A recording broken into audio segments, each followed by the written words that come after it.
Hi, everyone, and welcome to Spring Into Action, an open house event. I'm Karen Scoltetti, the Executive Director of Open House, and on behalf of all of our incredible open house staff, our board, and LGBTQ seniors across San Francisco, thank you so much for joining us here today. 2 months ago, if you had asked me what I'd be doing on April 5th, I would have told you that I would be getting ready to kick off and welcome people to Spring Fling 2020.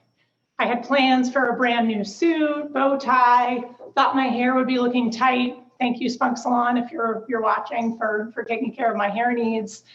And I thought I'd be really nervous because I'd be getting to meet and introduce our Trailblazer Award winner, Billie Jean King. So it's pretty different to be standing where I am today in an empty open house community center that's almost done with construction, wearing my classic blue suit that's been to many, many galas, many events, bow tie from before, and yes, hair is 3 weeks past a haircut. And maybe it was good that I didn't know that I would be standing here and we would be facing the challenges of a global pandemic. Because I think if you had really tried to describe to me what things would be like and how overwhelming things would feel, I might not have been up for it. It might have been too much. You see, I've found myself, and maybe you have too, overwhelmed at times by the little things. Things like homeschooling my kids, things like not knowing how to join a Skype business meeting. What is a Skype business meeting? And that's not even to mention the big challenges. My heart has felt like it would break hearing about the challenges that LGBTQ seniors are facing at this time. There are seniors who are struggling to get food and the medicine they need. There are seniors who know that on the other side of the COVID crisis, eviction and financial difficulty await. And that is not even to mention the devastating effects that people are experiencing related to isolation and not feeling a part of community. But here's the thing. You also could have never described or made me understand the inspiration and the joy that I would feel from this time because of you, because of the way that the community would show up and want to be there for our seniors, because of the way that the open house staff would inspire me with your can't stop, won't stop attitude that you've brought as we've creatively expanded programming, and the resilience that I would be inspired by from our LGBTQ seniors. It is what defines you. So today is about a lot of things. We're going to share about Open House's work all year long. We're going to really focus on what we're doing in the face of COVID. And we will launch a fundraising campaign that we're hoping you'll help us kick off today. But today is much more, and much more importantly, about saying thank you to all of you. It's about bringing us together as a community that rallies around LGBTQ seniors. And it's about you knowing that your community is there even when you can't see them. I wasn't sure what would happen when we canceled our Spring Fling Gala. It's not something you practice for in your executive director training. And so I want to tell you about what happened. What happened is that you stood with Open House. Every single Spring Fling sponsor, every single Spring Fling table buyer, every single Spring Fling ticket buyer said, I want you to turn my purchase into a donation to Open House. And not only did you agree to convert those donations, but many of you reached out. You reached out because you wanted to say to us, we are here for you. We believe in your work. We believe in LGBTQ seniors. I cannot thank you enough for that.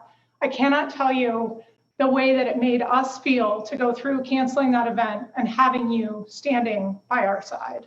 Thank you.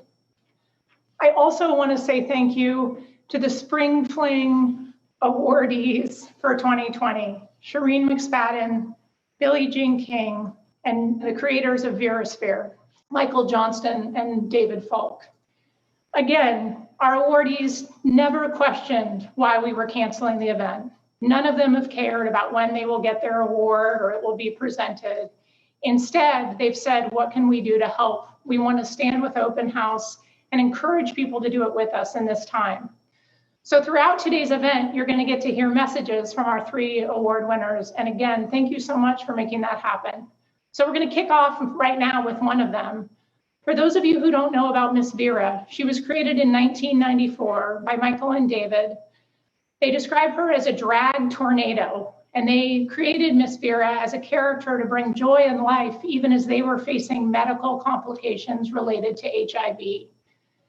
David costumes and Michael documents Vera in the world, and soon Miss Vera was joined by artists of a similar mind all across the Bay Area. Together, they've created the Verasphere, and they invite you to join them in that celebration of life. And here, a message from the very own Miss Vera. Hello, friends and supporters of Open House. Mrs. Vera here with my partner Michael, sending you our appreciation of all you've done to support the important work Open House does for so many. And while many of my outfits are indeed compliant with social distancing recommendations, I'm grateful to be able to join you remotely and safely to celebrate the mission of Open House. I love you, San Francisco, and all of Verasphere loves you too.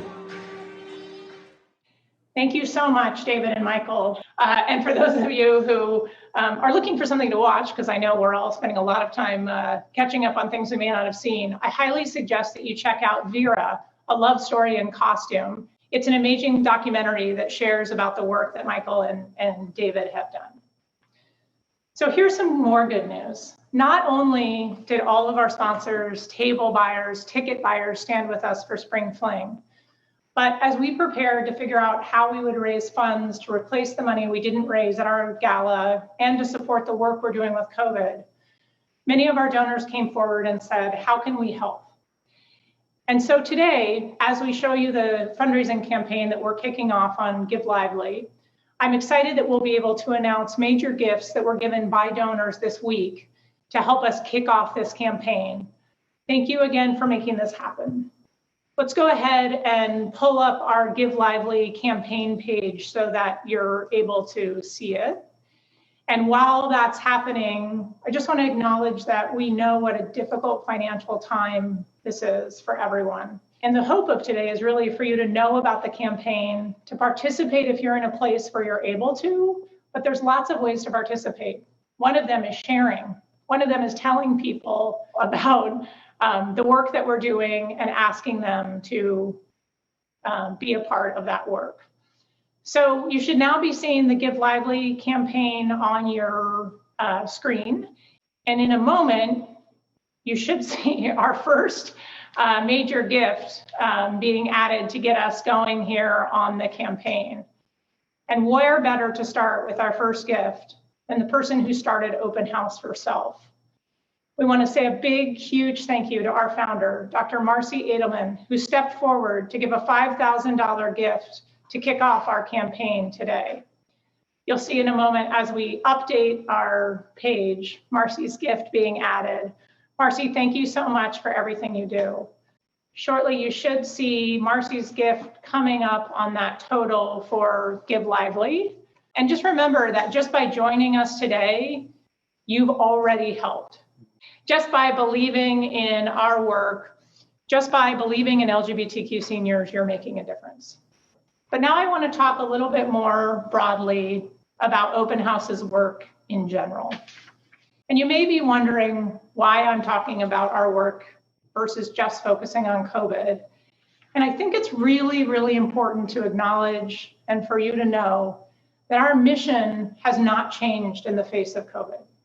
Our mission at our very core, we're about building an intergenerational community. And we fight every day against the barriers to isolation and to seniors not being a part of the communities that they love. So that hasn't changed. Neither have the challenges that Open House addresses every day in the face of COVID. They've just become more intense, there's more urgency, and the stakes feel higher than ever to make sure that people have the housing, services, and community that they need. And I'll tell you what also hasn't changed. What hasn't changed in the face of COVID is who LGBTQ seniors are and what they mean to our community. Their resilience, their wisdom, and their experience should be our guide, not just now, but always. Let us remember that their history, the AIDS crisis, the other crises of our movement, the challenges that we've faced, inform how we move forward together now as a community. So that has not changed. In fact, it's only become more relevant in the face of this virus. Our work is essential all year round. It is essential that we provide housing for LGBTQ seniors. It is still the case that many are being pushed out of San Francisco due to costs. It is still the case that many live in environments where they don't feel safe or supported by those around them. Remember that over 80% of LGBTQ seniors tell us they would go back in the closet if they were in an assisted living because they wouldn't feel safe. So it is essential that we continue building affordable LGBTQ welcoming senior housing. We're so excited this summer to open our second building with our amazing partners at Mercy Housing at 95 Laguna. In a few moments when we share a video, you'll meet one of our first residents, Red. He's talked about for the first time feeling like he's in a home surrounded by a community and people who love him. And I also want to say that it's not just our housing that's essential. I know housing is the thing you think of first. Our name has a tendency to do that. But Openhouse is an essential service provider in San Francisco. We serve over 3,500 people a year, and we consider every one of those as much a part of the Openhouse family as the residents who we love dearly and get to see every day.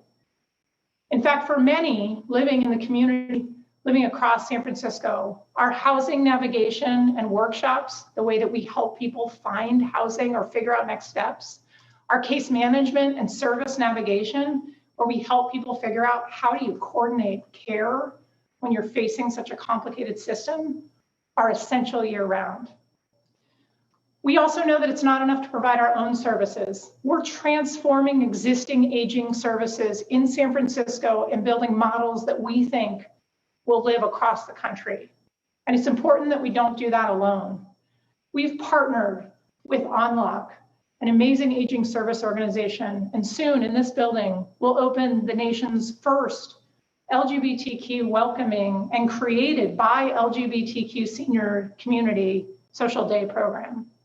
We're thrilled that we just kicked off the nation's first city-funded program for trans seniors right here in San Francisco with our partners at the San Francisco Community Health Center and Transgender Justice Project, and many more partners of trans-led and trans-informed organizations.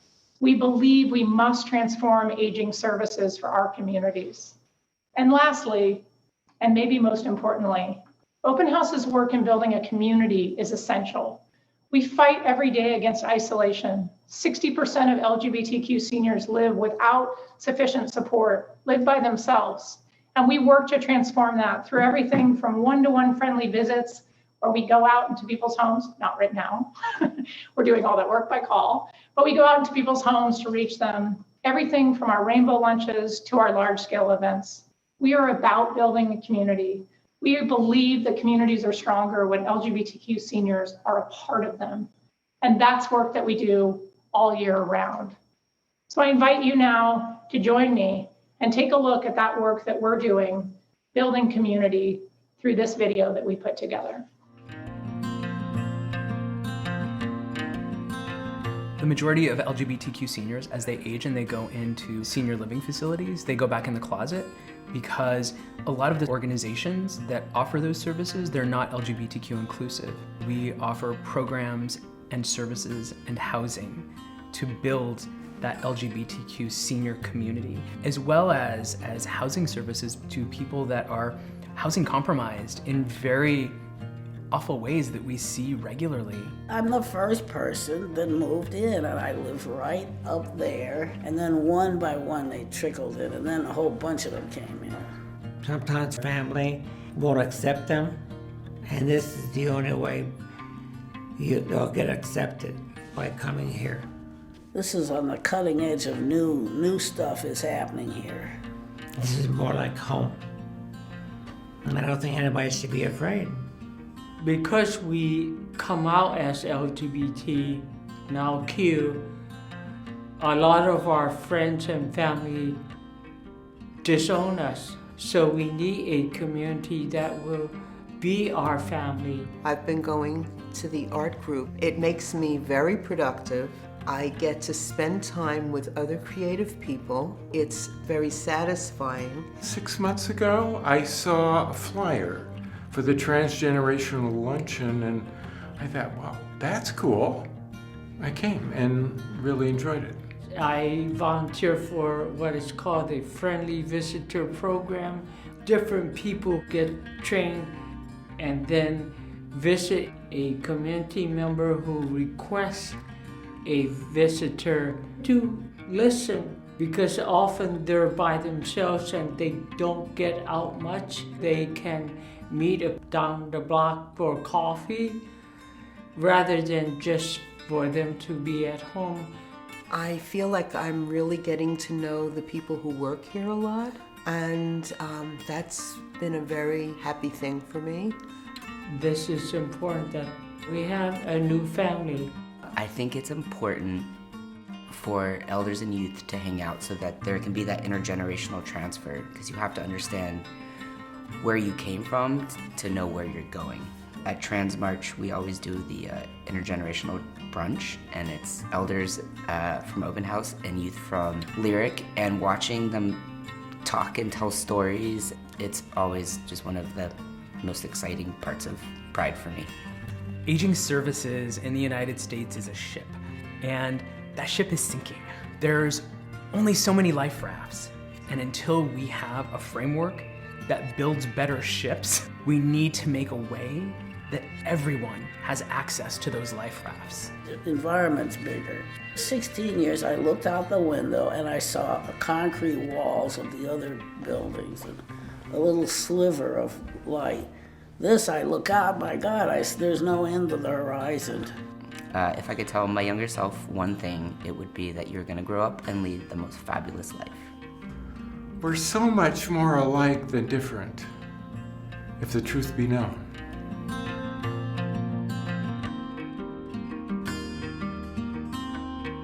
We hope you all enjoyed that little snippet into what we do. Feels so amazing to be in this empty building, but knowing that that's what happens here and that's what we're surrounded by.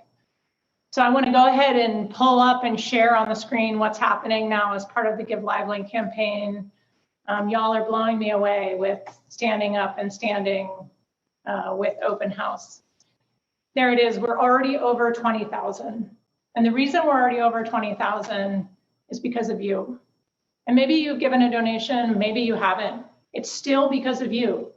When you show up, when you say that our work matters, when you share our work, when you tell people LGBTQ matters, it makes a difference.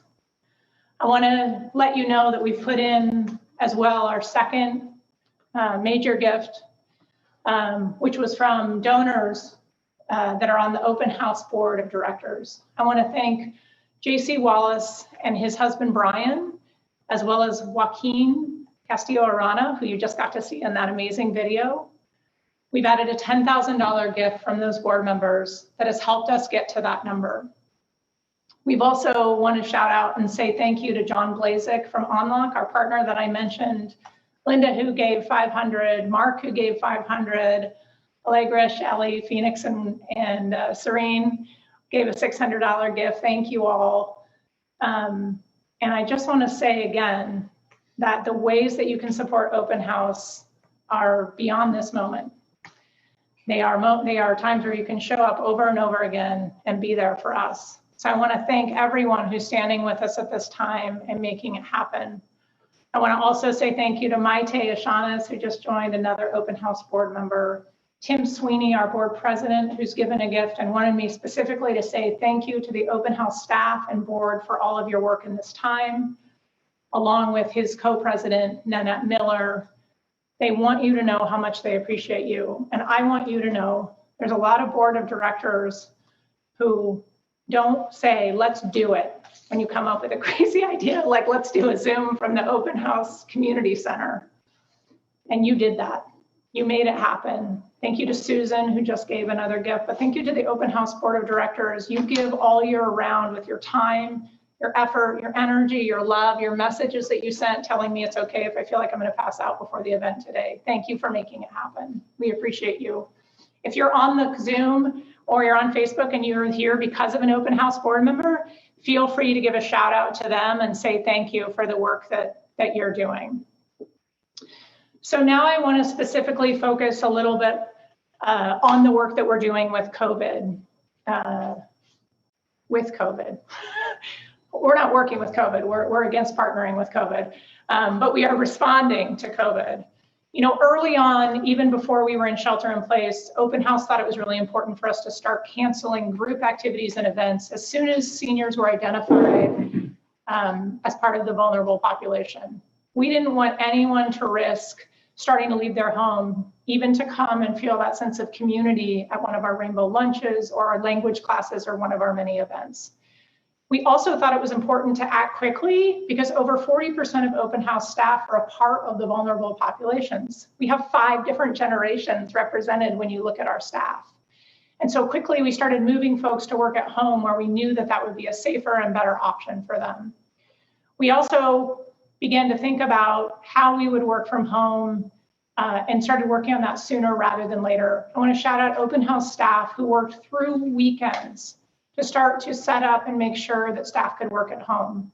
And for those of you who are watching, I just want to raise up that for nonprofits to go from working on site to working at home is not an easy process. We didn't have the equipment that we needed. We had to install new kinds of software and support to be able to access things we store on our server. This was not a small, everyone grab your laptops and everything you already have to work at home and make it happen. So I was thrilled that because we worked through the weekends, because staff were so dedicated to our efforts, by the time the shelter in place order came out from Mayor Breed, we were ready.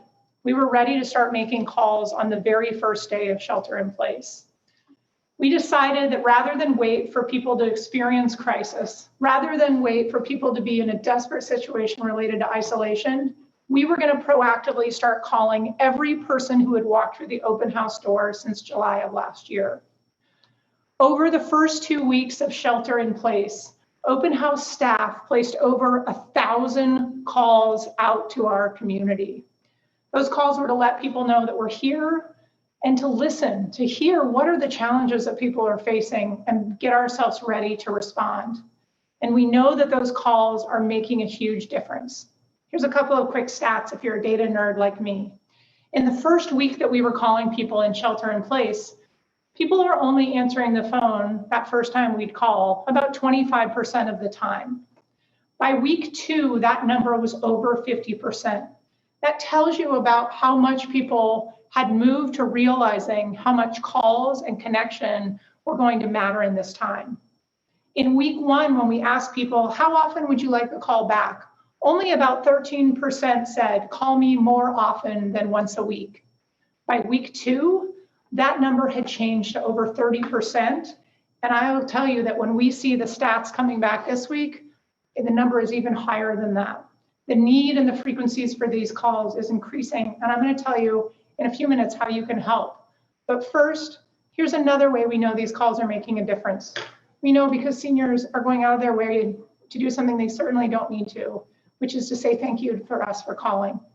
So we're going to share a voicemail now that one of our seniors left. Oh, Thomas Chester calling. I just wanted to thank you. I received your phone call checking in on us. And I just so appreciate that because, as a senior, I'm alone and I guess I'm all more of a high risk. I have bad lungs. So I've just been sequestered in my apartment. And boy, the days do go on. But I wanted to tell you how much I appreciated the phone call to check on us. And I just hope the day will come when I can come back to the open house. But boy, it seems like it's going to be a while. And just thank you for calling and thank you for being there for us. Thank you so much for leaving us that voicemail. It wasn't necessary, but I'll tell you, Open House staff were so thrilled to be able to hear from you. We appreciate it. So the other issue that came up quickly that we weren't surprised by during the COVID epidemic because it's here all year long, but again, the intensity and urgency increased is around food. I want to stop right now. I'm the executive director of Open House. It's my job to tell you about what we do, and I think we're doing amazing things. But it's also incumbent upon me and on every leader of an organization right now to think and recognize bigger than our own organization.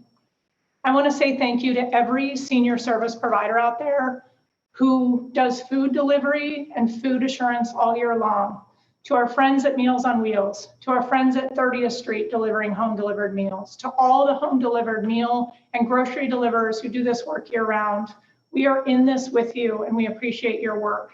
And if people have capacity or ability to give to those organizations as well, I am here for it.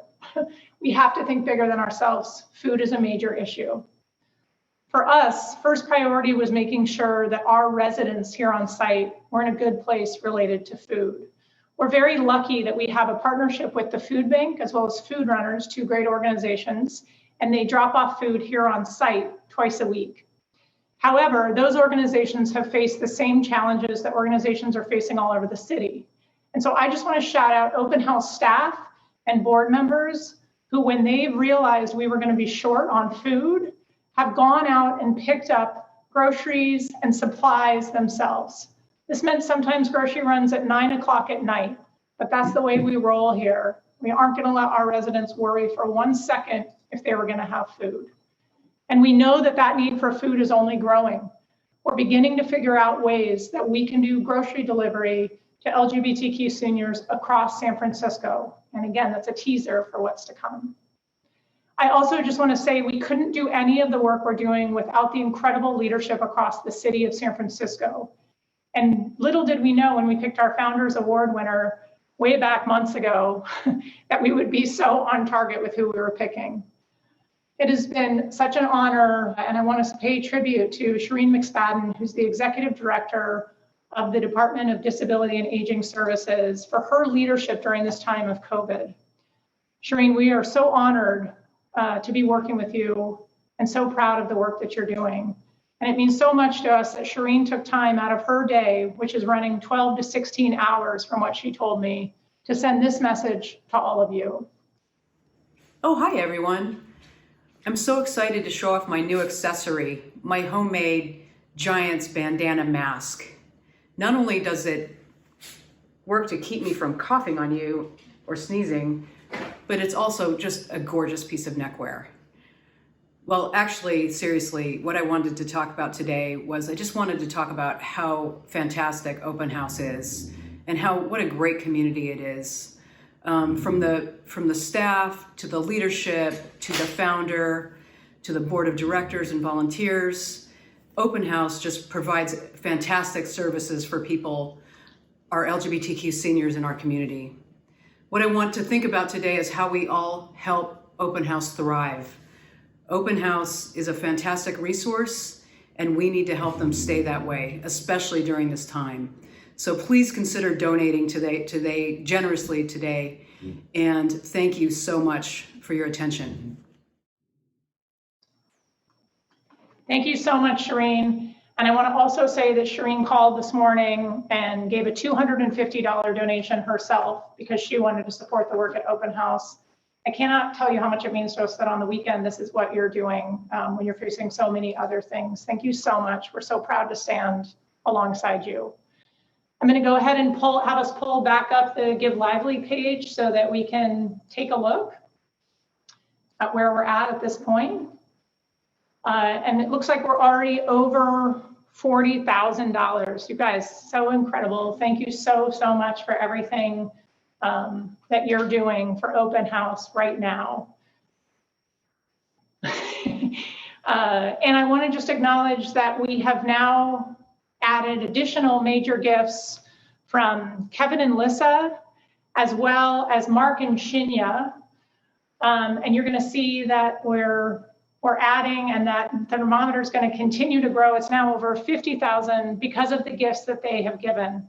I want to point out that a lot of our donors were able to get their gifts increased due to generous matching programs, and a lot of corporations are stepping forward to make those even larger. So if you're attached to an organization, reach out and encourage them to do a match. Our friends at Apple are doing a 2-to-1 match. And we're just really appreciative for the way the corporations are helping the gifts that people are giving have an even bigger impact. I want to also shout out Paul Donaher, who gave a gift, who will become an Open House board member in a few months. What a time to be joining an organization, Paul. We can't wait to have you here, as well as many of others of you who are going on and making these gifts happen. And remember, those of you who are sharing, you're making a big difference too. So a couple of times I've mentioned in today's sharing that there's lots of ways that you can help us. You've heard me say that people need more than once a week calls, which Open House staff will continue to do. You've also heard that we have this need for groceries to be delivered and errands to be run. So we were thrilled when the city came to us, and I want to shout out Claire Farley and her team at the Office of Transgender Initiatives for helping lead this effort alongside Shireen and folks at DOS, to connect us with a company called Mon Ami. Mon Ami is a senior companionship company that said, we want to help you by providing software that will allow for quick matches between LGBTQ seniors and community members who want to help them. We're absolutely thrilled to be piloting that volunteer matching, which we then think you'll see from other organizations across San Francisco. And since announcing our partnership with Mon Ami, we've already had 30 plus volunteers get involved and start doing things to help our LGBTQ seniors. One of the cool things about the Mon Ami app is that it allows you to have information go back and forth between the volunteer and the senior. And so you'll see up on the screen now a very sweet thank you note, because we've already started doing that work. That was to our volunteer, Nathan. Thank you, Nathan, for helping us. Where our senior here is sharing about how picking up prescription medications was life-saving. So thank you so much to our friends at Mon Ami for supporting us and making this happen. And thanks to all of you who have signed up to volunteer. For those who haven't signed up yet and you're excited to get involved in volunteering, this is what the Mon Ami sign up looks like. It's very simple, which we love. God, aren't we all just craving simple technology right now? We need your help. We need your help volunteering if you're someone who's able to do that.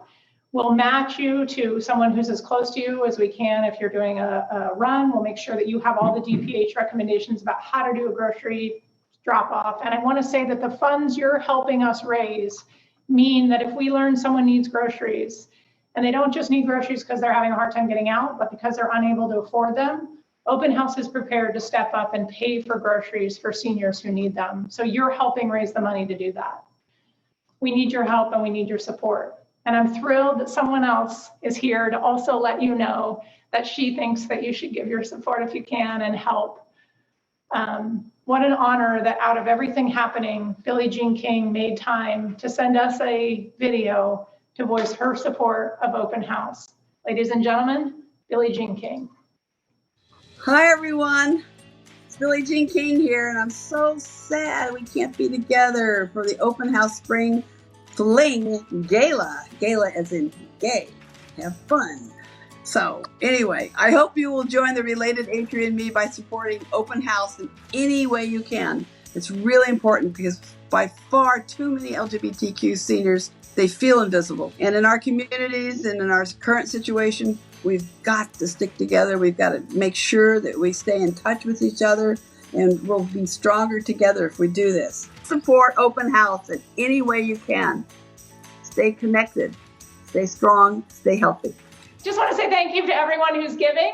We have some more major gifts also that we received this week that we've added. Danielle and Sandy, my wife Sarah, Mike and Gil, who gave in honor of Tim Sweeney, and many others who have joined them to get us to almost $65,000 just in this short amount of time of kicking off the campaign. So I'll just end by saying this. We need your help from here, and we are so grateful for you coming together to experience community in this way, in this moment today with us. I cannot tell you how much it means to me to have you show up in this way. Thought I wasn't going to cry, but oh well. As a leader of an organization, every moment is spent wondering, are you doing enough? And I'm never sure about that for myself, but I can tell you that in terms of the staff, the Open House board, the volunteers, the people like you who are spreading the good word about what you're doing more than enough, more than I could have ever imagined. And I will say there's never a silver lining to a pandemic. There's never an upside. But we all know that what we're living through right now is going to change us forever. And one of the things that I think and I hope will be a change that comes out of this is people have shown more interest, more love, and more prioritization of seniors in this time than we have ever seen as folks working in senior organizations. If we come out of this on the other side, with all of us clear that centering the needs and the strengths of seniors is always good for our community, it always makes us stronger, it always makes us better, that's a change that really will make the world a better and different place. I want to thank every single one of you for joining us today. I want to thank you for the amazing work that you've done. And I want to end with one gift that just came in from Ken and Steve. Ken and Steve are donors and LGBTQ seniors who we love dearly. Ken and Steve were actually on the Princess cruise line that was stuck out in the bay. We were so thrilled to have Ken and Steve return safely home in the last week. And the fact that you would go out of your way and make a gift to us when we're here, Ken and Steve, to make sure that you get back to where you need to be connected to community means everything to us. I didn't see that one coming. So with that, I'll just say a big, big thank you to everyone for joining us. We'll follow up and share the campaign more. Sign up to volunteer, give if you can, share the good word, and make sure that seniors are a part of your life every day. Stay healthy, stay safe. Thank you to the Open House staff who worked yet another weekend to make this event happen. We love you so much, and we're here for you always. We're in this together.